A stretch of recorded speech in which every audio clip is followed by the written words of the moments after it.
Hollywood takes history into its own hands, the past becomes a playground, a space where real events collide with imagination, sometimes for the better and sometimes not. History is written by the victors or sometimes by screenwriters, considering Hollywood's tradition of taking real-world events and reimagining them for the big screen. Sometimes it's a fresh twist on a well-known story.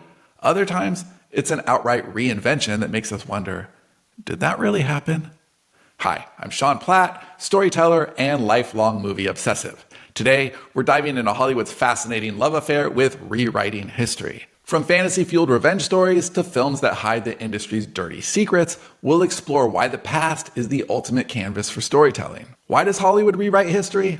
For one, it's irresistible.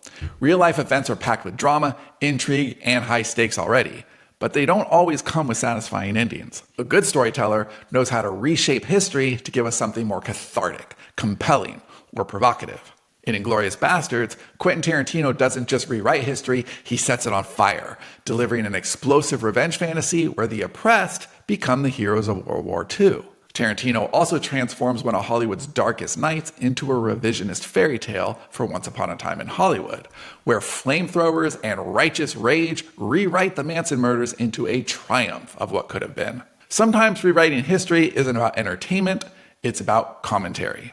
In Django Unchained, Tarantino takes the brutal reality of slavery and reframes it as a pulpy, blood-soaked revenge epic. By blending hyper-stylized violence with dark humor, he forces us to confront the horrors of America's past in a way that's as entertaining as it is uncomfortable. But Tarantino isn't the only filmmaker using history to critique power.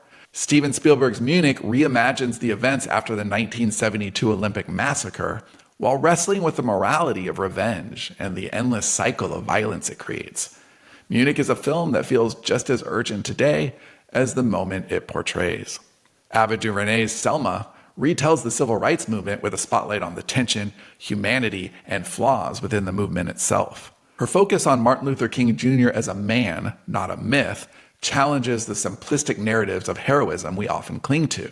Aaron Sorkin's The Social Network reimagines Facebook's origin story, taking real events and filtering them through razor-sharp dialogue and biting satire to turn a tech origin story into a Shakespearean tale of ambition, betrayal, and isolation. Taika Waititi's Jojo Rabbit reimagines Nazi Germany through the eyes of a child with an imaginary Hitler as his guide. This daring mix of comedy and tragedy forces us to confront the absurdity of hate and the resilience of love.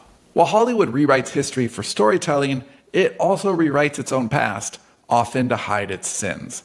The Hays Code wasn't just about censorship, it was about control. It erased LGBTQ narratives, sterilized interracial relationships, and rewrote Hollywood into a sanitized fantasy that reflected America's most conservative ideals. Then there's the whitewashing of history.